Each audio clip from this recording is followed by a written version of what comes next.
director de Colar Radio, Tu Radio.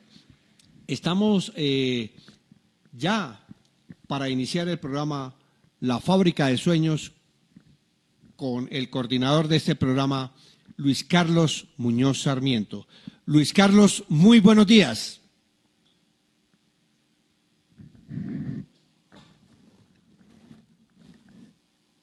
Luis Carlos, buenos días.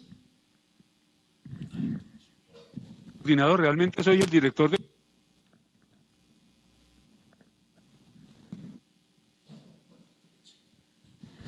Luis Carlos, ¿me escucha?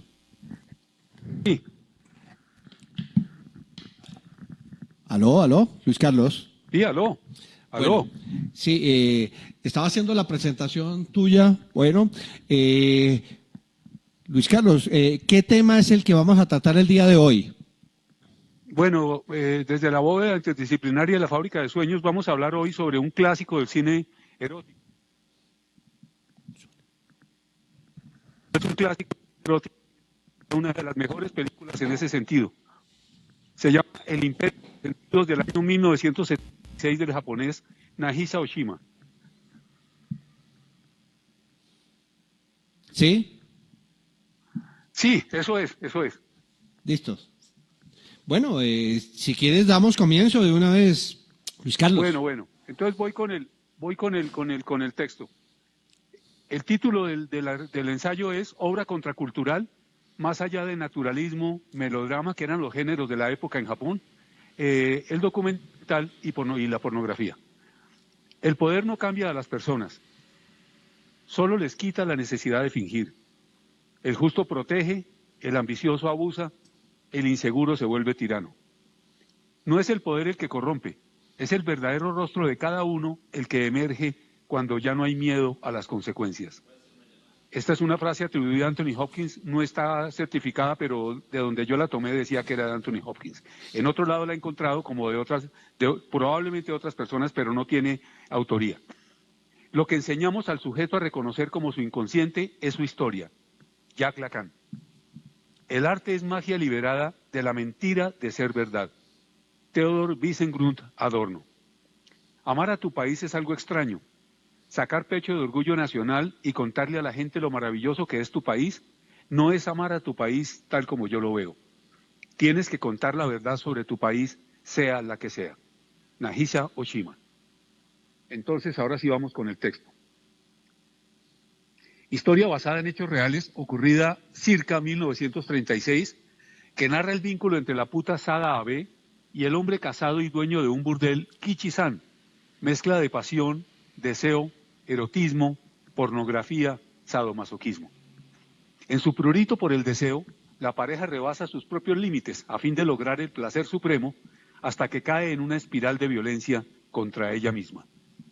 Salvo la escena en la que comete un abuso sexual con un niño, el filme, pese al sexo explícito, a una que otra secuencia de lesbianismo, sadismo o masoquismo, e incluso escatología, logra conservar intacto su tratamiento disidente y mantenerse en su línea dominante de pasión, pulsión sexual y erotismo, sin que merme su calidad narrativa ni su valor fílmico. Filme retrato de la industrialización y a la vez de la occidentalización del Japón, que renuncia al naturalismo y al melodrama y va más allá del documental y la pornografía para entrar con dignidad y belleza, esta vez, no como en el último tango en París, al Olimpo del erotismo y la estética. Mezcla entre documental y tintes de surrealismo, drama y cine erótico, filme de culto en su época polémico y censurado, que en la primera quincena de septiembre de 2021 se remasterizó en 4K.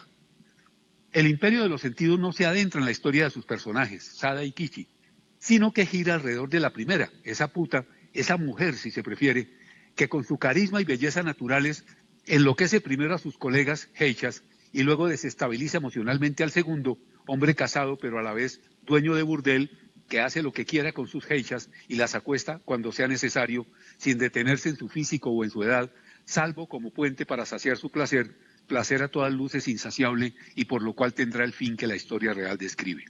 Porque esta es una historia real, como les dije al comienzo. Alguien que sin darse cuenta, de amo pasa a esclavo, no sin antes advertirle a Sada, quien de esclava pasa a dueña del amo, que ahora solo lo llame Kichi-san. Recuérdese que el filme está ambientado en el Japón imperial de los años 30 del siglo XX. Aparte del compromiso político, ausente en los cineastas clásicos de su época, Nagisa Oshima, 1932-2013, hijo de samuráis y a su vez de aristócratas como Yukio Mishima o Luchino Visconti, refleja en su filme una juventud alienada que vive al margen de la sociedad y no le interesa para nada mostrar el mundo burgués, al mismo tiempo que rechaza los moldes tradicionales del cine japonés. Así, el sexo explícito opera como forma de transgresión que busca minar la mojigatería social y política del momento. Por tratarse de una historia hecha en 1976 sobre hechos reales de 40 años atrás, el filme lanza una mirada retroactiva, incluso sobre los efectos de la Segunda Guerra Mundial, tras ser víctima Japón del primer ataque nuclear de la historia por parte de Estados Unidos. Oshima creía que por vía del cine se generaba conciencia y se promovía el cambio social. De ahí su interés por los seres marginales, como en El obseso del mediodía, 1966, Tokio después de la guerra, 1970, El imperio de la pasión, 1978, tres de sus éxitos. Los dos primeros, retitulados Violencia a pleno sol y Murió después de la guerra, son filmes hechos con su propia productora, Soso Cha, sobre líos, tabúes relacionados con sexo y crimen que lo hacen conocer en el exterior. Recuérdese que en 1960 Estudio Shoshiku le retiran su filme Noche y Niebla en Japón, un guiño a Noche y Niebla de Alain Resnais, el cineasta francés, sobre el campo de concentración de Auschwitz, por ser una obra personal y política sobre la violencia desencadenada ese año por la renovación del leonino tratado entre Estados Unidos y Japón. Lo que hace que rompa con dichos estudios e inicie trabajos para productoras independientes.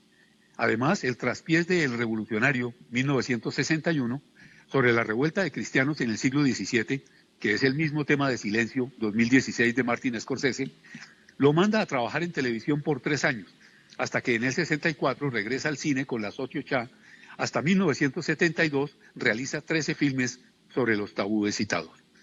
El cierre de otras productoras independientes lo llevó al de la suya y a retirarse del cine hasta mediados de los 70 del siglo XX. Entonces, hacia 1975, conoce al coproductor francés Anatole Doman, quien le facilita cortar con la censura que ha caído sobre su obra en suelo nipón, y gracias a Argos Films producen El imperio de los sentidos, con un áspero contenido erótico en el que hay lesbianismo, tríos, orgías y violaciones por capricho con quien Kichi desee. Al cabo, es el dueño del burdel. Y ya se sabe que los que se creen dueños, verbigracia de sus países, hacen de ellos burdeles, como ha pasado en Argentina con Milei y su criptoestafa a 45.000 argentinos o muchos más. O el atraco con contrabando y narcotráfico a Colombia por Diego Marín, alias Papá Pitufo, asociado desde hace 38 años a la DIAN, a España y, claro, a Pastrana, Samper, Uribe, Santos y Duque. Otro burdel. O el aquelarre armado por Trump y Guaidó en Venezuela, que hicieron del país un burdel más para luego vía medios prepagos hacerle creer al mundo que fueron Chávez y Maduro. En 1978 Oshima, también con Doman, hace otra historia de época, El imperio de la pasión. El imperio de los sentidos se hizo para transgredir y transformar el statu quo, y a diferencia del cine de su época, puso el sexo en el punto de mira como rechazo al conservadurismo, al mundo burgués y al conformismo, por síndrome de Estocolmo, que caracterizó al cine japonés tras la posguerra, después de ser víctima, se reitera, de la invasión yanqui. Muestra de eficacia, provocación e impacto visual a través de la obsesión sexual por vía del principio del placer y del encuentro de lo opuesto, el displacer, como diría Freud, por el choque resultante con el principio de realidad. Lo que hace imprescindible la lectura del ensayo más allá del principio del placer de Sigmund Freud, como ya dije, por todo lo que conduce a su antípoda, el principio de realidad, del que también habla, hay un filósofo importantísimo de los años 70 en su libro El hombre unidimensional. Bueno, ante el cual casi siempre termina por sucumbir en razón de los traumas personales, los límites y convenciones sociales, los símbolos de ley y autoridad. La intensidad de la tensión sexual lleva a Sada y Kishi al límite de lo soportable desde el punto de vista humano. Filme que parece oscilar entre instinto e intuición, razón y lógica, pero que se mueve entre erotismo y pasión desbordados. Recuérdese la secuencia en que ellos, antes de consumir los alimentos, los pasan por los genitales, o cuando Kichi introduce un huevo en la vagina de Sada y luego le dice que para sacarlo haga como la gallina. Cuando se estrenó en Estados Unidos, la venta de huevos se incrementó de modo inesperado. No se sabe si para comerlos o para... Todo mostrado con una crudeza que podría repeler y a la vez con una naturalidad que sorprende.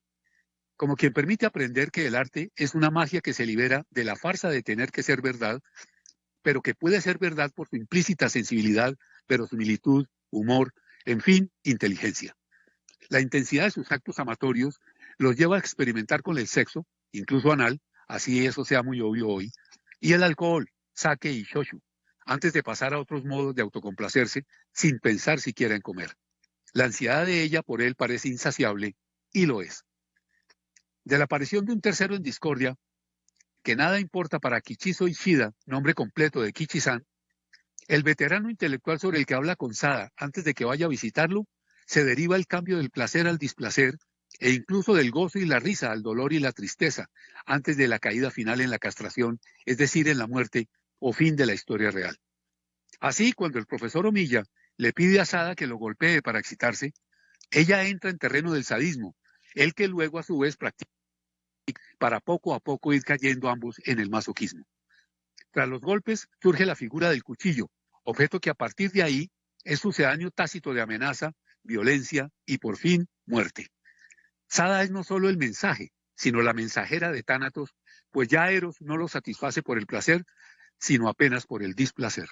Es decir, vuelve de nuevo Freud y su más allá del principio del placer, toda vez que ellos entran a la fuerza a entender, entre otras, la diferencia entre el susto, el miedo y la angustia. En una de las varias ocasiones que Sada y Kichi pasean por Tokio, sucede un hecho en apariencia nimio que ilustra la noción de susto, y es cuando aparece otra mujer con paraguas y ambos la persiguen para justamente asustarla. Freud, al respecto, hace la diferencia entre susto, miedo y angustia, pues dice que son palabras que se usan de forma errónea como sinónimos. La angustia contiene un estado parecido a la expectación del peligro y preparación para recibirlo, aunque lo desconozcamos. El miedo exige un objeto determinado que nos lo haga sentir. El susto, en cambio, encierra aquel estado que nos asalta con brusquedad cuando se presenta un peligro inesperado y para el cual jamás estamos preparados porque hace énfasis en el factor sorpresa. Freud no cree que la angustia pueda generar una neurosis traumática, de la que ya se hablará, ya que en ella hay algo que protege contra el susto y, por tanto, también contra la neurosis de sobresalto. Para Freud, los destellos del proceso mediante el cual la represión transforma una opción de placer en fuente de displacer no son aún bien comprendidos o no pueden describirse con claridad. Aún así, con toda seguridad, todo displacer neurótico es de este talante, placer que no puede ser sentido como tal. Si nos fijamos en Sada, y menos en Kichi, que de amo pasa esclavo del placer, como se dijo, puede verse que ella es víctima de un displacer neurótico que termina por dominarla y dominarlo a él por deriva, así como por gravitación sobre el deseo de Kichi y su prurito de saciar el placer y poseer en absoluto a esa mujer joven y bella que lo acosa. Con lo que el círculo de amo-esclava y ama-esclavo se cierra con la muerte. Como en el caso de Sada, puede verificarse que el poder no cambia a nadie, sino que hace innecesario fingir.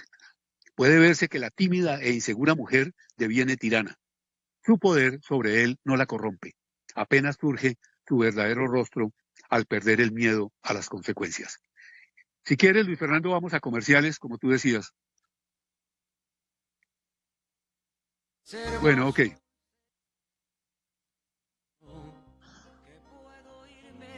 Mañana mismo de este mundo, las cosas buenas. ACS Salud, la primera IPS en Sogamoso. Exámenes de ingreso, egreso y periódicos para las empresas, especializados en salud ocupacional. Gerente Luis Javier Rodríguez Murcia. Dirección Carrera 12, número 2014. Celular 310-208-7953. ¿Buscas la mejor asesoría en tecnología? Cuenta con nosotros. Somos Tecniplazas. Tenemos los mejores dispositivos para tu hogar o negocio. Antenas TDT, decodificadores, TV Bots, accesorios para tu computador, mantenimiento preventivo y correctivo. La mejor asesoría en tecnología y sistemas. Domicilios gratis en Sogamoso.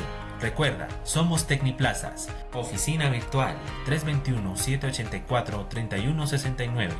Apoya el emprendimiento sogamoseño. En Colar Radio defendemos el cuidado del medio ambiente y la protección de la vida. Apoyamos las campañas que promuevan la conservación de la naturaleza de forma integral. Colar Radio, ambientalista por naturaleza. Acompáñanos en Colar Radio, tu radio. Colar Radio, tu radio. Colar Radio, tu radio. Música, información y variedad. Colar Radio, tu radio. En Colar Radio puedes escuchar tu música favorita. Contáctanos a través de nuestro WhatsApp 312-307-9820. Es la línea interactiva de Colar Radio, tu radio. Estás escuchando Colar Radio, tu radio. Tu música favorita la puedes escuchar en Colar Radio, tu radio.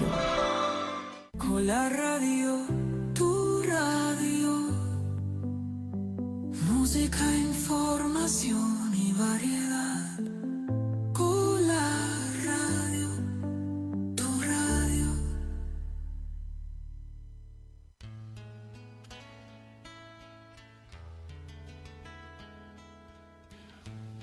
Bueno, Luis Carlos, continuemos con este gran escrito en la fábrica de sueños. Bueno, gracias Luis Fernando. Entonces voy a seguir. Les quería recordar que el autor del Hombre Unidimensional es Herbert Marcuse.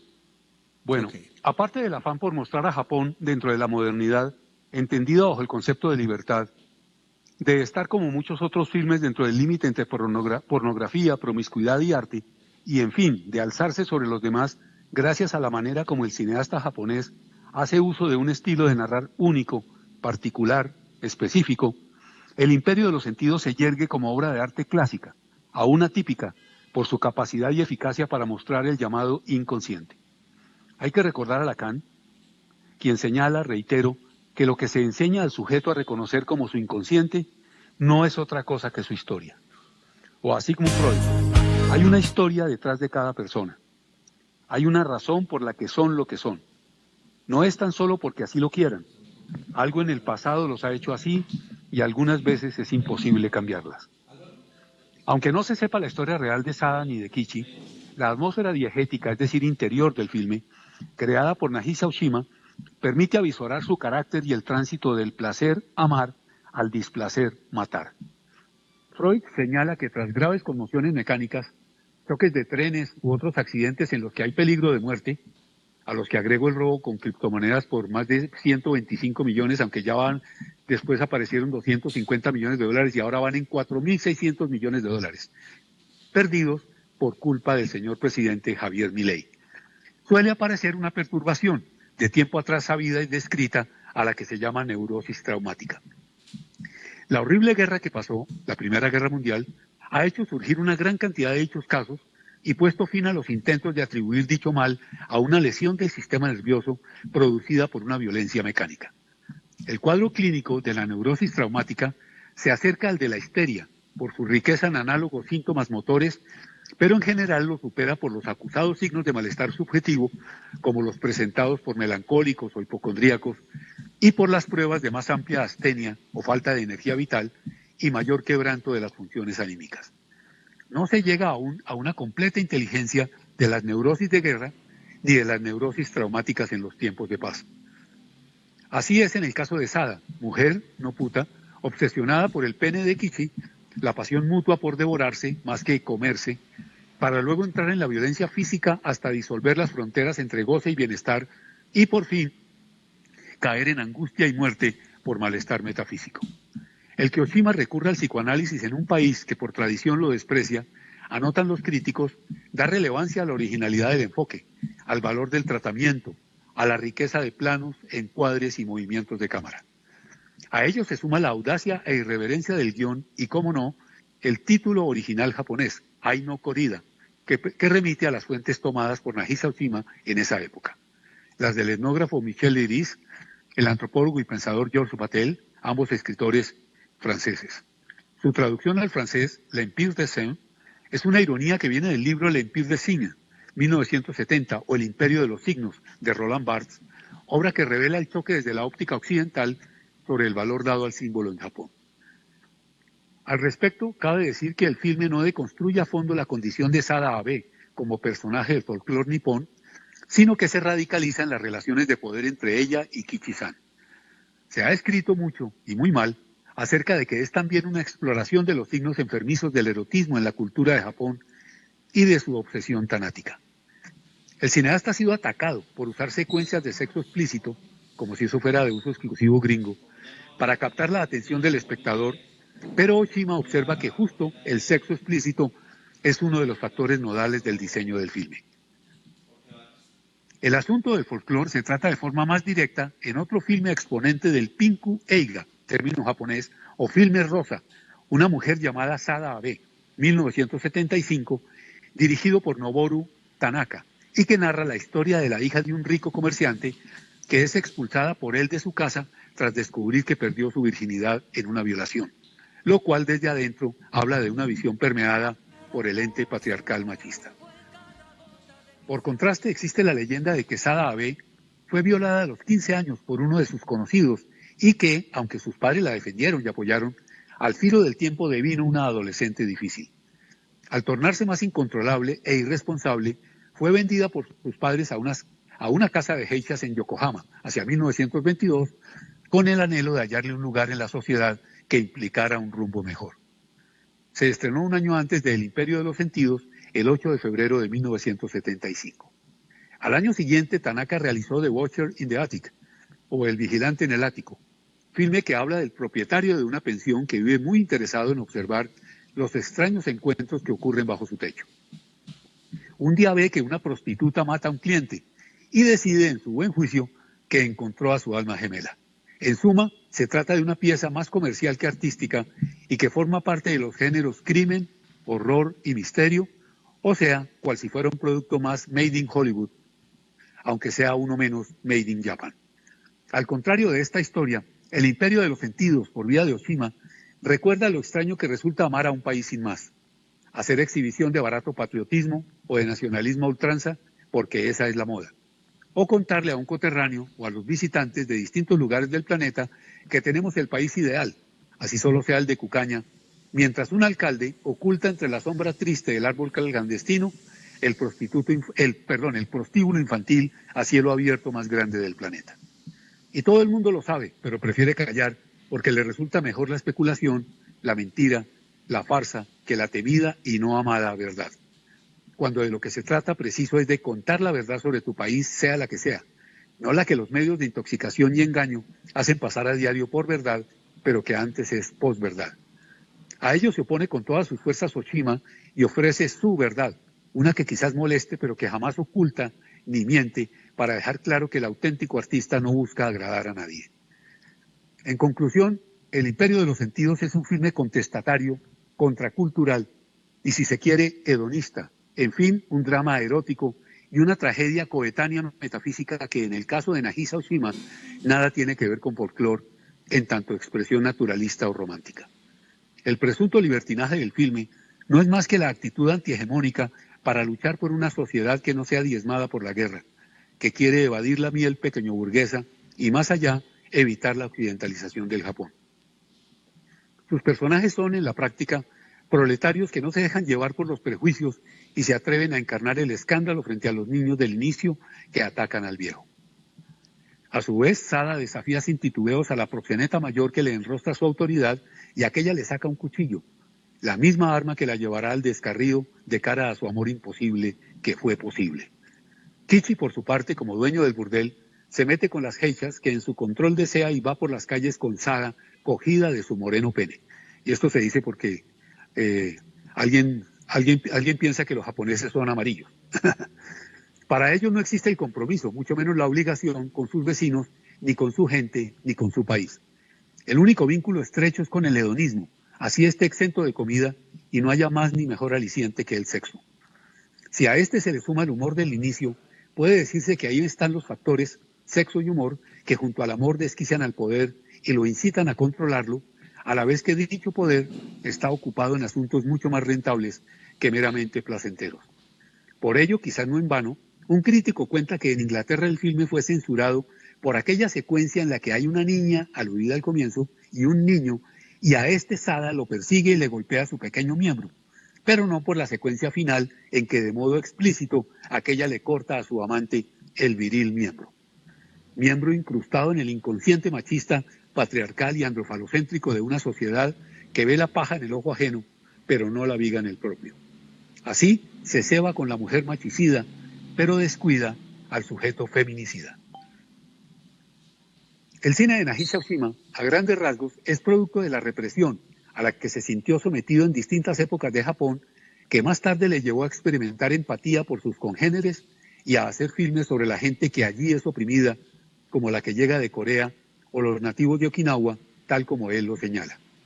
He sentido sobre mí mismo que en esencia he sido reprimido aquí en Japón. Por eso siento simpatía por aquellos que padecen una opresión parecida a la mía y he querido realizar películas sobre la gente que aquí es oprimida, como los residentes coreanos u okinawenses. Sentimiento clave en cuanto tiene que ver con forma y contenido de su cine. Forma irreverente y contracultural, permeada por los personajes sencillos, proletarios, nada burgueses, una atmósfera creada a partir de los diálogos cotidianos, el humor exento de lo negro, no poco de amour fou o amor loco, en términos francés, y temas salpicados tanto por asuntos triviales como por problemas complejos, violencia, crueldad, revueltas, etc.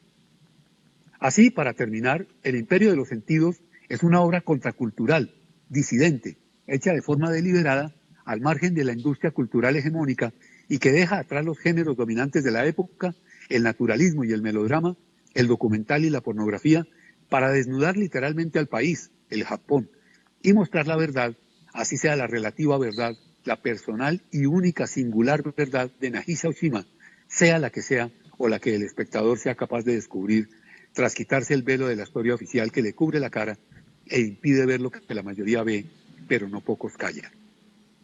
Para beneficio, hipócrita beneficio, de una sociedad anestesiada por los recuerdos de la guerra, la explosión de 2 bombas atómicas, el silencio cómplice de quien terminó siendo víctima del síndrome de Estocolmo y se enamoró de su verdugo, sin importar la tragedia que sobrevino al margen del humor, la risa, el amor, y que echó a todo un país en brazos de Morfeo con 2 de sus agravantes, insomnio y suicidio.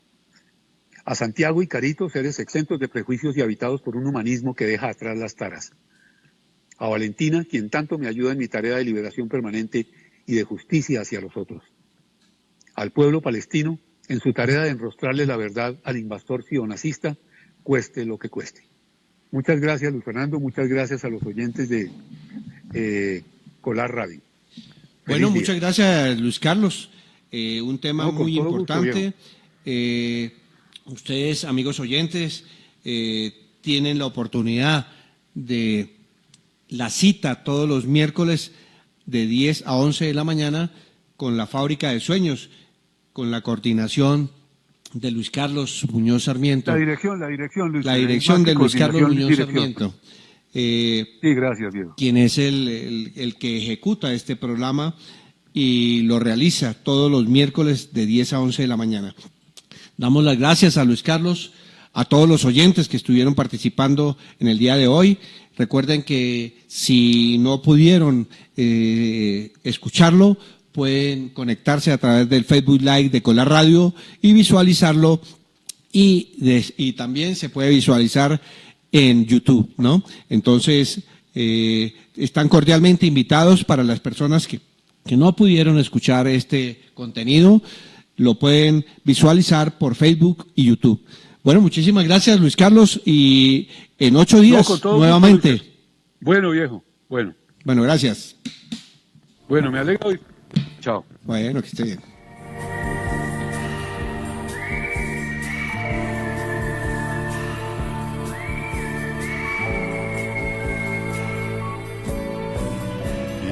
que me des tu aliento, bella mujer. Quiero tener tu ternura